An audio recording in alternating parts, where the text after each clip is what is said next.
इंसान हालात के सामने मजबूर हो जाता है, कभी अपनों के सामने तो कभी परायों के सामने। इंसान को मजबूर देखकर कभी कभी मालिक भी मजबूर हो जाता है, क्योंकि जो कुछ भी होना है प्रारब्ध के अनुसार होना है, और मालिक की मजबूरी यह है कि वो प्रारब्ध में हस्तक्षेप नहीं कर सकता। जब कोई विश्वासघात करता है तो दिल फटता है, आंखें रोती हैं। पूरे संसार से ही नहीं, मालिक से भी विश्वास में दरारें पड़ जाती हैं। लेकिन मालिक पर अपने विश्वास को कभी डोलने मत दो। हालात कितने भी बुरे क्यों ना हों, मालिक का साथ होगा तो सारी मुश्किलें हल हो जाएंगी। राजा हरिश्चंद्र की मिसाल तो सबके सामने है। राजपाट, धन दौलत, राजमहल सब छिन गया।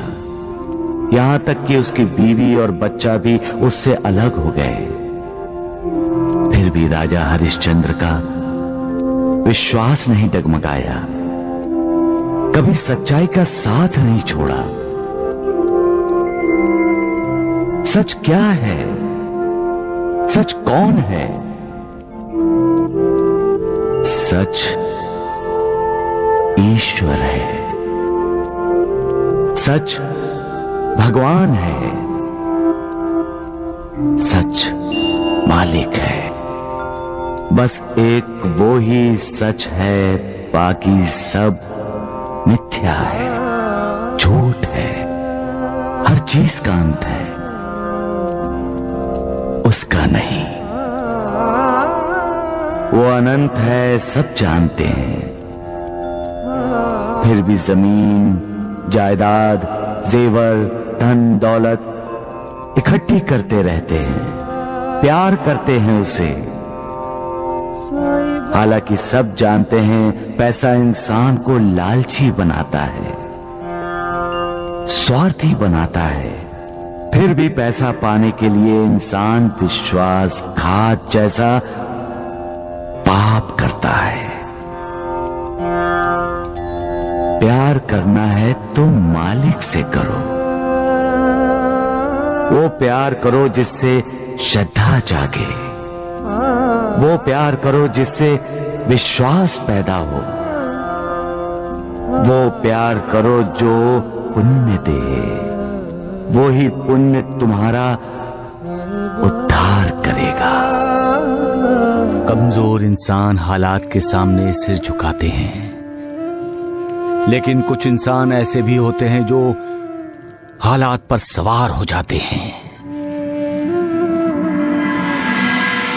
बाजी, हालात के सामने मजबूर होकर बच्चों को अपने से अलग करके उन्हें त्याग देना, ये फैसला गलत था। माता पिता को अपने बच्चों को हालात से लड़ने की शिक्षा देनी चाहिए, हालात के सामने मजबूर होने की नहीं। हालात के सामने मजबूर हो जाना ही पलायन है। ये सोच ही इंसान में निराशा को जगाती है। आपके बेटे और बहू ने बच्चों को त्याग देने का फैसला लेकर अपने बच्चों को कौन से संस्कार दिए माँ जी? माँ जी, हर इंसान की जिंदगी में बुरे दिन आते हैं। जिंदगी बसंत बहार नहीं है। यहां रोशनी है तो साथ में अंधेरा भी, यहां उदय भी है और यहां अस्त भी। यहां दुख भी होते हैं और सुख भी। यहां कुदरती सूखा पड़ता है तो सूखी भावनाओं का भी पड़ता है अकाल। माँ जी, अकाल पड़ना एक कुदरती व्यवस्था है जो इन सब का सामना करता है, मालिक उसका साथ देता है। जो हालात को मात देने की कोशिश करता है, मालिक की कृपा उसी को ही मिलती है। उसको नहीं माँ जी जो हालात से भागता है, हालात के लिए मालिक को दोष देता है। मालिक की कृपा उसको नहीं मिलती है माँ जी। जो इंसान अपने आप को नहीं ढूंढता वो दूसरों को कैसे ढूंढ पाएगा? जो अपने आप को नहीं ढूंढ सकता, यानी अपने आप को जानना, अपने अंदर की आत्मा का दर्शन करना, अपने अंदर ज्ञान का जो प्रकाश है उससे अपना जीवन प्रकाशित करना। जब अपना जीवन प्रकाशित हो जाए तब दूसरों की खोज आसानी से की जा सकती है। कोई मिसाल दे सकते हो तुम? एक तपस्वी साधु का शिष्य था। कई वर्ष कोशिश करने के बाद भी वो ध्यान नहीं लगा सका।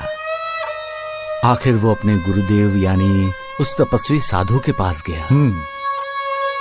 बोला, इतने वर्षों से मैं ध्यान लगाने की कोशिश कर रहा हूं, लेकिन ध्यान लग ही नहीं रहा। तो फिर तपस्वी साधु ने क्या कहा?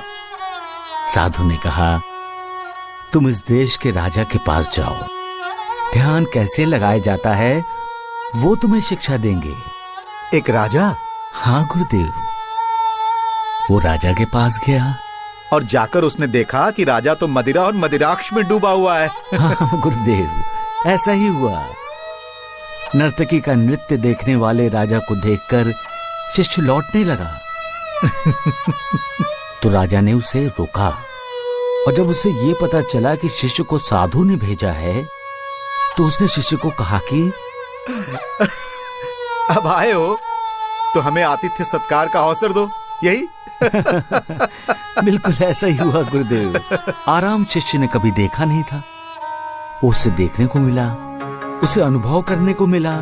और रात के भोजन के बाद जब उसे भव्य और ऐश्वर्य संपन्न शयन कक्ष में सोने को मिला, तो वो जी भर के सोया होगा, और क्या? नहीं गुरुदेव, शिष्य एक पल के लिए भी नहीं सो सका। क्यों? क्यों नहीं सो सका?